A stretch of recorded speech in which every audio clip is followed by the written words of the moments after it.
Hello दोस्तों, स्वागत है आप सभी को हमारे इस यूट्यूब चैनल स्टडी विद के में। तो आज हम लोग फिर से एक बार इस चैनल पर उपलब्ध हैं Bihar board 10th class math chapter 1 के MCQ को लेकर। इससे पहले हमने 2 सेशन करवा दिया है और उसमें लगभग 55 प्रश्न थे और आज हम लोग लगभग 30 प्रश्न करने वाले हैं और यह प्रश्न आपके एग्ज़ाम में आने की पूरी संभावना है। 30 सेशन को ध्यान से देखें और साथ ही आप इससे संबंधित जो भी एक्स्ट्रा फैक्ट बताया जाए उसको आप नोट करते चलें। तो चलिए आज का सेशन स्टार्ट करते हैं। तो हमारा पहला जो चैप्टर है वह है वास्तविक संख्या यानी रियल नंबर, और इससे पहले हमने लगभग 55 प्रश्न कर लिए हैं। तो आज हम लोग 31 नंबर प्रश्न से आगे बढ़ेंगे और लगभग 60 नंबर प्रश्न तक करेंगे। लगभग 30 प्रश्न हम आज करने वाले हैं। ठीक है, तो चलिए स्टार्ट करते हैं। आज का हमारा पहला प्रश्न है, निम्नलिखित में से कौन संख्या अभाज्य है? तो अभाज्य संख्या किसे कहा जाता है? तो जिस संख्या का फैक्टर यानी गुणनखंड केवल 2 हो, यानी जो संख्या केवल 2 संख्याओं से कटती हो। जैसे आप मान सकते हैं कि 2 होता है और 3 होता है और 5। यह संख्या हमने लिखा है यह अभाज्य संख्या है, क्योंकि इसके फैक्टर सिर्फ 2 है। या तो खुद से कटे या फिर 1 से कटे, या तो खुद से कटे या फिर 1 से कटे। तो इसका यह पहचानने का नियम होता है। तो इसमें कौन संख्या है जो या खुद से कट रहा है या फिर 1 से कटेगा? तो यह संख्या 11 है। बाकी इसके अलावा 8 जो है यह 2 से भी कट जाएगा, 4 से भी कट जाएगा, और क्या 1 से तो कटेगा ही, और 9 भी 3 से कट जाएगा, 15 3 से कटेगा और 5 से कटेगा। तो 11 ही एक ऐसा संख्या है इस ऑप्शन में जो खुद से कटेगा 1 से और खुद से कटेगा, और जो खुद से और 1 से कटता है उसे हम अभाज्य संख्या कहते हैं। ठीक है, आगे चलते हैं। 32 नंबर प्रश्न, इसमें भी अभाज्य संख्या ही चुनना है। तो बताइए निम्न में से कौन अभाज्य संख्या है? तो इसमें से कौन सी संख्या है जो खुद से कटे या फिर 1 से कटे? तो यह पहला ही ऑप्शन इसका हो जाएगा। 29 एक अभाज्य संख्या है जो खुद से कटता है और 1 से कटता है।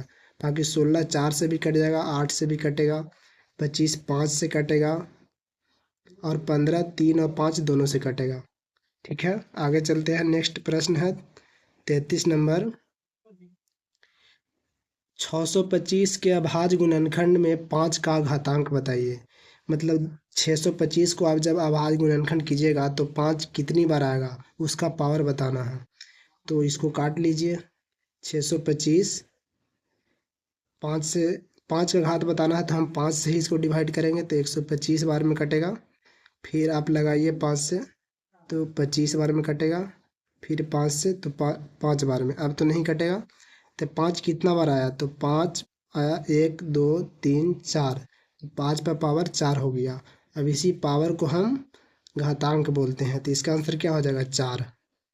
ऑप्शन डी सही हो जाएगा। नेक्स्ट प्रश्न है 34 नंबर, 26 और 91 का मस्सा ज्ञात करें। तो मस्सा क्या होता है? तो जो दोनों संख्याओं में कॉमन होता है उसको मस्सा कहते हैं। तो दोनों संख्या में इस ऑप्शन में से क्या कॉमन दिख रहा है बताइए? तो 7। तो 7 से 26 कटता है क्या? नहीं कटेगा। 2 से 26 कटता है, 2 से तो कटता है लेकिन 2 से 91 नहीं कटेगा। बाकी इसके अलावा देख लीजिए 13। तो 13 से 26 भी कटता है और 91 भी कटता है। और यह जो संख्या है यह सबसे हाईएस्ट है, मतलब कि इससे और बड़ी संख्या नहीं है जो दोनों में कॉमन हो सकता है। सबसे बड़ी संख्या 13 ही है जो 26 को भी काट देगा और 91 को भी काट देगा। तो इसका आंसर ए हो जाएगा। नेक्स्ट प्रश्न है, लसा ए बी बराबर क्या होगा? मतलब ए और बी यहाँ पर क्या दिया गया है? ए और बी 2 संख्या दिए गए हैं। ठीक है, तो हम बताए हैं इससे पहले वाले भी सेशन में बताए थे कि जब 2 संख्या दिया जाए तो उसका गुणनफल हमेशा क्या होता है? तो वह लसा और मस्सा के बराबर होता है।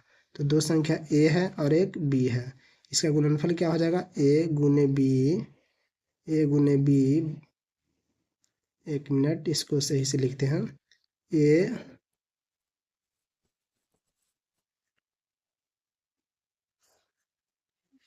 ए अरे लिखा जा भाई। ए गुने बी बराबर लसा, लसा को हम शॉर्ट में ऐसे लिख सकते हैं, लसा और मसा। मतलब एलसीएम यानी एचसीएफ, एलसीएम गुने एचसीएफ होता है। तो यहाँ पर लसा निकालना है और ए गुने बी दोनों संख्या दिया गया है। तो जब यह लसा निकालना होगा तो मसा इधर आएगा तो क्या होगा, भाग में हो जाएगा मसा। तो आ गया ना, यह लसा यही ना आया, ए गुने बी बटे मसा। तो कहाँ पर दिख रहा है, तो ऑप्शन सी में। तो इसका आंसर ऑप्शन सी हो जाएगा। नेक्स्ट प्रश्न है, 156 के अभाज्य गुणनखंड में 2 का घात बताइए। तो ऐसे प्रश्न भी जस्ट हमने ऊपर बताया है, तो इसको आप खुद सोल्व कीजिएगा। अब इसका कमेंट बॉक्स में इसका आप आंसर लिखिएगा, 36 का आंसर। यह चारों ऑप्शन में कौन होगा वह। नेक्स्ट जो प्रश्न है 37 नंबर, वह धन पूर्णांक जो एक अथवा स्वयं से भाज्य हो उसे किस तरह के पूर्णांक कहते हैं। तो उसे हम अभाज्य संख्या कहते हैं, जिसका केवल 2 फैक्टर हो। नेक्स्ट प्रश्न है 38 नंबर, क्या है, यह थोड़ा लंबा प्रश्न दिख रहा है, इसको थोड़ा जूम आउट कर देते हैं। यह है, प्रत्येक संख्या को अभाज्य संख्याओं की घातों के गुणनफल के रूप में लिखा जा सकता है अथवा नहीं।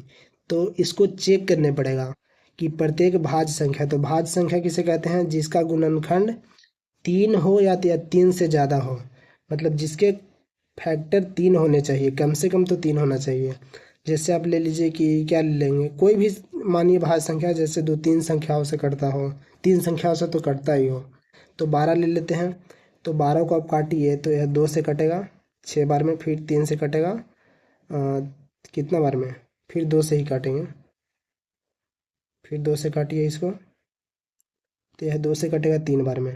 तो यह कितना आया, तो यह आया 12 इक्वल 2 गुने 2 गुने 3। तो 2 का स्क्वायर गुने 3, यह इसको ऐसे हम लिख सकते हैं। तो यह 2 जो है यह कैसा संख्या है, अभाज्य है, और 3 भी अभाज्य है। तो इसके घातों के गुणनफल के रूप में लिख रहे हैं कि नहीं लिख रहे हैं, बस यही इसको बताना है कि जो भाज्य संख्या के अभाज्य संख्या में जब उसको हम अभाज्य संख्या के गुणनफल के रूप में लिख सकते कि नहीं। तो भाज्य संख्या को पहले अभाज्य गुणनखंड ज्ञात कीजिए, फिर उसको जो अभाज्य गुणनखंड निकलेंगे उसके घातों के गुणनफल के रूप में लिखना है। और कोई संख्या आप मान सकते हैं, जैसे आप मान लीजिए कोई भाज्य संख्या मानिए, जैसे 15 मान लीजिए। तो 15 भी एक भाज्य संख्या होता है, क्योंकि 15 का भी कॉमन फैक्टर 3 या 3 से ज़्यादा होता है। तो यह कटेगा किससे, 3 गुने 5। तो 3 पर पावर 1 और 5 पर पावर 1। तो यह दोनों कैसी संख्या है, अभाज्य है। तो हाँ, यह हमेशा अभाज्य ही हो रहा है, इसलिए इसका आंसर क्या हो जाएगा, हाँ लिखा जा सकता है, ऑप्शन ए हो जाएगा। इसके अलावा भी आप बहुत सारे संख्याओं पर प्रयोग कर सकते हैं, जैसे जो भाज्य होना चाहिए, इन्हें की ऐसी संख्या चुन लीजिएगा जो भाज्य हो ही नहीं, तो उस पर यह लागू नहीं होगा। नेक्स्ट जो प्रश्न है, नेक्स्ट प्रश्न है कि 7, 11, 13, और यह इसको मतलब कि एक सीक्वेंस में दिया गया है कि 7 गुने 11 गुने 13 प्लस 13 किस प्रकार की संख्या है। तो इसको सोल्व कीजिए। 11 7 कितना होता है 77, और 77 से 13 में गुना कीजिएगा तो कितना होगा 1001। देख लेते हैं, 77 गुने 13, तो 17 21 क्या 1, और 21, 21 और 2 23, और इसके अलावा 7 यहाँ हो जाएगा और यहाँ 7 हो जाएगा। इसको जोड़िए ज़रा, तो जोड़िएगा तो कितना आएगा, 1 का 1 और 7 3 10 का 0, और 7 2 9 और 1 हासिल 10, 1001 आ गया। और फिर उसमें क्या कीजिएगा, फिर उसको में 13 जोड़ना है। तो 1001 में 13 जोड़ेंगे तो कितना हो जाएगा 1014, 1014 हो जाएगा। तो 1014 कैसी संख्या है, भाज्य है, विषम है, तो विषम तो नहीं है, अभाज्य देख लेते हैं कि यह खुद से कटेगा और एक से कटेगा तो नहीं। देखिए, एक से तो कटबे करेगा यह, और साथ ही दो से भी कट रहा है क्योंकि यह सम संख्या है, तो यह अभाज्य संख्या भी नहीं होगा। प्राकृतिक संख्या, तो प्राकृतिक संख्या भी हो सकता है, लेकिन इसमें क्या हो जाएगा बताइए, तो इसका ऑप्शन क्या होना चाहिए बताइए। तो यह एक भाज्य संख्या होगा, मतलब यह एक, इसका जो कॉमन फैक्टर है वह इसका 3 है या 3 से ज़्यादा भी हैं। जैसे यह एक से भी कट जाएगा 1014, और दो से भी कट रहा है। इसके अलावा इसका ध्येय कितना हो जाएगा 707, 507 से भी कट जाएगा। तो इसके 3 फैक्टर हो गए, और 1014 खुद से भी कट जाएगा। तो यह कौन संख्या होगी, भाज्य संख्या। जो संख्याएं जिसका गुणनखंड 3 या 3 से अधिक हो उसे हम भाज्य संख्या कहते हैं। बाकी इसके अलावा यह है प्राकृतिक संख्या भी हो सकता है, क्योंकि गिनती की संख्या को प्राकृतिक संख्या कहते हैं ना, ठीक है। लेकिन यह इस प्रकार से दिया गया है तो इसको आप भाज्य संख्या ही कहिए।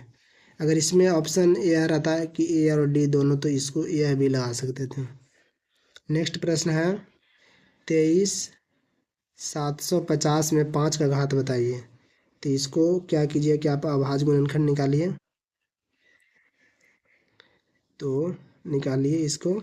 तो यह 5 का घात निकालना है, तो 5 से ही लगाएंगे, तो 5 बार में नहीं 4 बार में लगेगा ना। तो इसको 5 से अगर काटते हैं तो 4 बार में कटेगा। इसके अलावा क्या कटेगा कि 3 उस पर चल गया तो यह 37 हो गया, तो 5 से 7 बार में कटेगा, 7 बार में। इसके अलावा फिर अब आगे क्या होगा, 2 उस पर चल गया तो 5 बार में कटेगा, फिर 0 हो गया, फिर 5 से लगाइए। मतलब इसको 5 से काटिए, 5 से कितनी बार यह कटने वाला है, तो 9 पच्चे 45, और 2 उस पे चल गया 5, 0, फिर 5 से कटेगा, 19 पच्चे 95, और यह 0, फिर 5 से कटेगा, 3 पच्चे 15, और 4, तो 0 40 हो गया, तो 8 बार में। अब तो नहीं कटेगा, अब 38 आ गया, तो 38 तो नहीं कट सकता है क्योंकि 38 5 से नहीं कटता है। तो 5 से कितना बार कटा, 1 2 3 4, तो 5 का पावर कितना आ जाएगा, 5 का पावर 4, यानी घात 4 आ गया, तो इसका आंसर डी हो जाएगा। नेक्स्ट प्रश्न है 41 number, 1 by A power N को कैसे लिख सकते हैं। तो 1 बाई तभी होता है जब पावर माइनस में हो, तो इसमें किसका पावर माइनस में है, तो यहाँ पर एन है तो एन माइनस में होना चाहिए।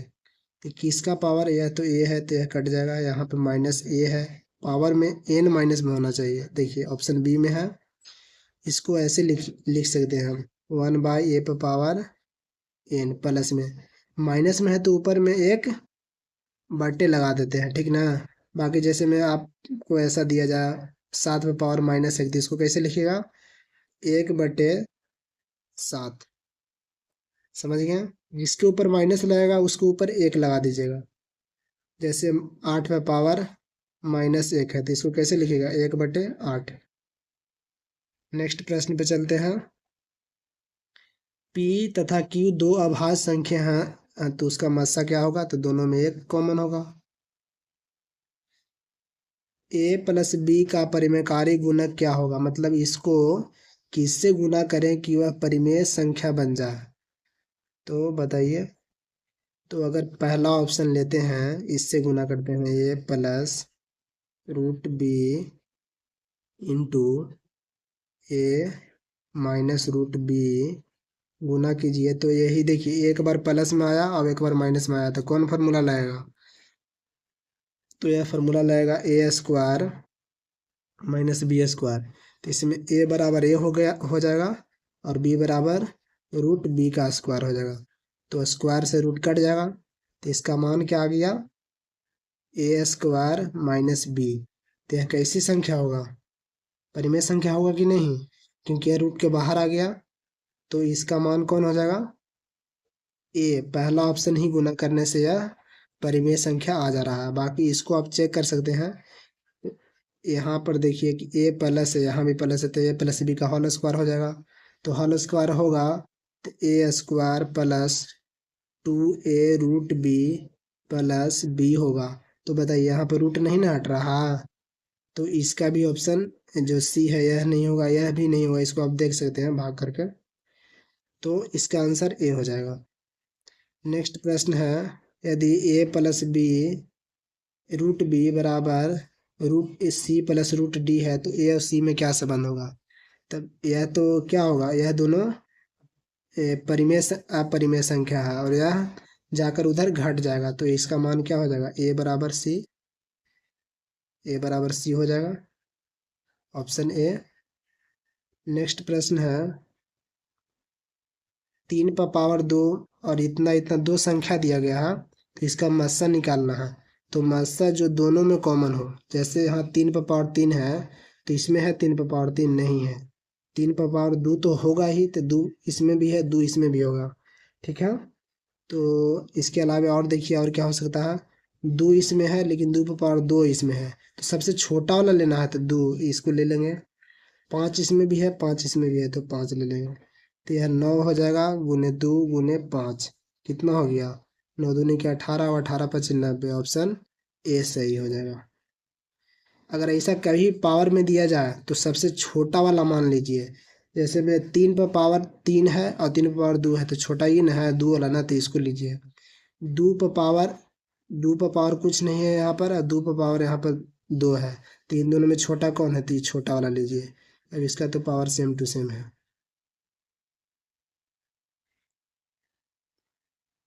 देखिए 46 नंबर प्रश्न, ऐसा प्रश्न पिछले सेशन में भी था, जहाँ 4 पर पावर n है, तो n एक प्राकृतिक संख्या है, n हमेशा प्राकृतिक संख्या मानना है।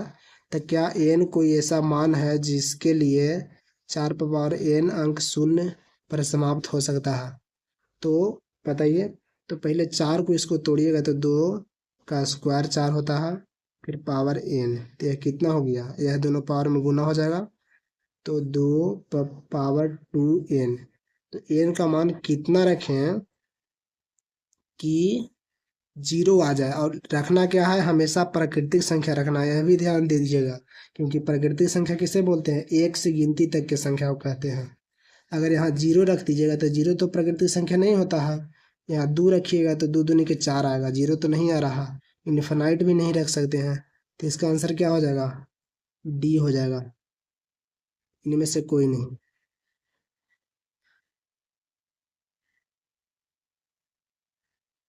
नेक्स्ट प्रश्न है, वृत्ताकार पथ पर 3 धावक एक स्थान से दौड़ना शुरू करते हैं। 1 घंटे, 3 घंटे और 5 घंटे समय लगाते हैं।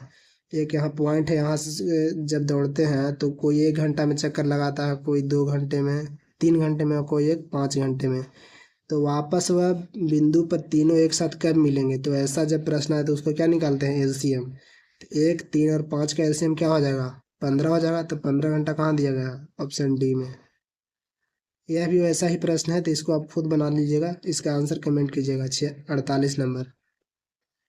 नेक्स्ट जो प्रश्न है 49 नंबर, इनमें से कौन अभाज्य संख्या है? तो 23 है। 50 नंबर प्रश्न है, 65 और 117 का मस्सा इस रूप में है, तो एम का मान बताइए। तो देखिए पहले 65 और 117 का मस्सा क्या होगा वह निकालिए। तो इसका जब मस्सा निकालिएगा तो निकालिए, देखिए निकाल के देखते हैं। 117 तो कितना बार में लगेगा? एक बार में लगेगा। तो 65 कितना गया? 35 और 17 52। तो 52 से फिर 65 लगा दीजिए, एक बार में 52 कितना गया? 13, और 13 से 52, तो 52 तो कट गया ना यहाँ पे लास्ट में। 13 से 52 कट गया 4 बार में, तो जो काटता है उसको हम मस्सा कहते हैं, ठीक है। तो यहाँ मस्सा आया है 13, और 13 बराबर दिया है कितना? तो 65m - 117 बराबर दिया गया है कि मस्सा 13। 13 हमारा मस्सा आया, और मस्सा इस रूप में दिया है, मतलब यह दोनों बराबर ही है, मस्सा यह भी है यह भी है। तो 65m बराबर क्या होगा कि 117 इधर माइनस में है तो उधर जाकर जुट जाएगा, तो 130 हो जाएगा। और 65 से 130 दो बार में कट जाएगा, तो m का मान कितना आया? 2। किस ऑप्शन में है? ऑप्शन बी में है। उम्मीद है आप समझ गए होंगे। नेक्स्ट प्रश्न है, तो नेक्स्ट प्रश्न है 51 नंबर। इसका लस्सा और मस्सा का अनुपात निकालना है, तो यह तीनों का लस्सा क्या हो जाएगा, निकालिए। तो 20, देखिए 20 जो हो जाएगा तीनों का लस्सा, क्योंकि 20 2 से भी कटेगा, 10 से भी कटेगा और 20 से भी कट जाएगा, तो ऊपर 20 लिख दीजिए। और बटे में अनुपात क्या है? मस्सा। तीनों में कौन कॉमन है? तो 2 कॉमन है, तो 2 से काट देंगे इसको 10 बार में और 2 से इसको 1 बार में, तो 10:1 इसका आंसर हो जाएगा। ऑप्शन कौन हो जाएगा? ऑप्शन बी इसका सही आंसर हो जाएगा। नेक्स्ट प्रश्न है 52 नंबर। सबसे छोटी भाज्य और सबसे छोटी अभाज्य संख्या का मस्सा। सबसे छोटी भाज्य क्या होता है? 4 होता है, और अभाज्य 2 होता है। दोनों का HCF निकालिएगा तो 2 आ जाएगा। ए और बी अभाज्य संख्या है, तो इसका लस्सा क्या होगा? जब दोनों में कुछ कॉमन नहीं होता एक के अलावे, तो दोनों में हमेशा क्या हो जाता है? गुना हो जाएगा, ए गुने बी। तो ए गुने बी किस ऑप्शन में है? सी में। और अगर यह दोनों अभाज्य संख्या है, तो इसका मस्सा क्या होता है? मस्सा हमेशा 1 होता है, यह भी याद रखिएगा। नेक्स्ट प्रश्न है, दो लगातार संख्याओं का मस्सा क्या होगा? तो 2, 3, 4, 5, 6, 7, यह सब लगातार संख्या। तो इन दोनों में कॉमन क्या है? इन दोनों में कॉमन क्या है? इस दोनों में कॉमन क्या है? तो कॉमन 1 है, तो इसका मस्सा क्या हो जाएगा? हमेशा 1। नेक्स्ट प्रश्न है 55 नंबर। 505 में 505 के कितने अभाज्य गुणनखंड होंगे? तो बताइए। तो इसको काटने पड़ेगा ना। अभाज्य गुणनखंड मतलब कि जो अभाज्य संख्या से कटे। जैसे देख लीजिए 5005 है, इसको काटिएगा 5 से, तो कितना बार? 1000 एक बार में कटेगा। फिर इसको काटिए, तो किससे कटेगा? अभी तुरंत ऊपर हम यह गुणनफल करवाए थे, 7 से कटेगा। कितना बार में? एक बार में। 143 बार में कट जाएगा। फिर काटिए, तो यह कटेगा 13 से, कितना बार में? 14 14 बार में कटेगा, नहीं 11 बार में कटेगा। तो देखिए कितने अभाज्य गुणनखंड आए? 1, 2, 3, 4। इसका आंसर क्या हो जाएगा? 4। नेक्स्ट प्रश्न है 56 नंबर। इसका मस्सा और लस्सा का अनुपात, या इसका भी कमेंट बॉक्स में आप जवाब दीजिएगा। 56 नंबर। 96 का अभाज्य गुणनखंड क्या होगा? तो अभाज्य गुणनखंड क्या होता है? तो उसको खंडों में तोड़ना। जैसे इसको तोड़िए 96 का, तो 2 से 48 बार में कटेगा। फिर 2 से काटिए 24 बार में कटेगा। फिर 2 से काटिए 12 बार में कटेगा। फिर 2 से 6 बार में, और फिर 2 से 3 बार में। अब तो नहीं कटेगा। तो 1, 2, 3, 4, तो 2 कितना बार आया? तो 2 4 बार, तो इसका पावर 4 कर दीजिए। 3 1 बार। तो किस ऑप्शन में है 2 पर पावर 4 गुने 3? तो यह है ऑप्शन ए। ए में नहीं है। एक मिनट, 2 पर पावर कितना आया? 4 आया, इसी ऑप्शन में नहीं। फिर से एक बार काट के इसको देंगे, कुछ मिस्टेक हुआ है। 96 2 से काटेगा तो 48 बार में, 2 से 24 बार में, 2 से 12 बार में, 2 से 6 बार में, और 2 से 3 बार में। 2 से 3 बार में, तो 1, 2, 3, 4, 5 बार आया है, तो 2 पर पावर 5 होगा, ऑप्शन सी। 58 नंबर प्रश्न है, दो परिमेय संख्याओं के बीच अधिकतम कितनी परिमेय संख्या हो सकती है? तो यह हम बता दिए हैं, अनंत होता है। 47 से 379 में भाग देने पर शेषफल 3 बचे, तो क्या होगा? 47 से 379 में भाग देने पर यदि शेषफल 3 बचे, तो भागफल क्या होगा? तो देख लीजिए भागफल क्या होता है। भाज बराबर भाजक गुने भागफल। भागफल, एक मिनट इसको बढ़िया से लिखते हैं। भाज्य बराबर भाजक गुने भागफल प्लस शेषफल। ठीक है। तो भाज्य कितना दिया गया है? तो यह दिया गया है 3, 7, 9। भाजक कितना है? तो 47 से भाग लगाना है, भागफल हमको मालूम नहीं है तो इसको x मान लीजिए। और शेषफल कितना आया है, तो शेषफल आया है 3। अब देखिए कि 3 जब उधर जाएगा तो घट जाएगा, तो 379 में से 3 घटेगा तो कितना आएगा, 376। 376 आएगा, 376 आएगा, बराबर में 47x। तो 47 से 376 को काटिए, कितना बार में कटेगा, तो यह लगभग कितना बार में कटेगा, 8 बार में कटेगा। 8 से गुना कीजिए, 376 आना चाहिए था। 8 7 56 के 6 और 18 के 24, 24 और 5 कितना हो गया, 8 7 56, 5 था हासिल ना, 24 और 5,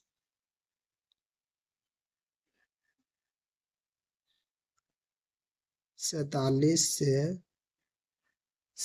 से न गुना करना है, 37 हम कर रहे हैं, 47 से 8 में, तो 8 7 56 के 6 और 8 चौके 32, 32 और 5 37, 376 आया कि नहीं, तो इसका आंसर क्या हो जाएगा, बी 8।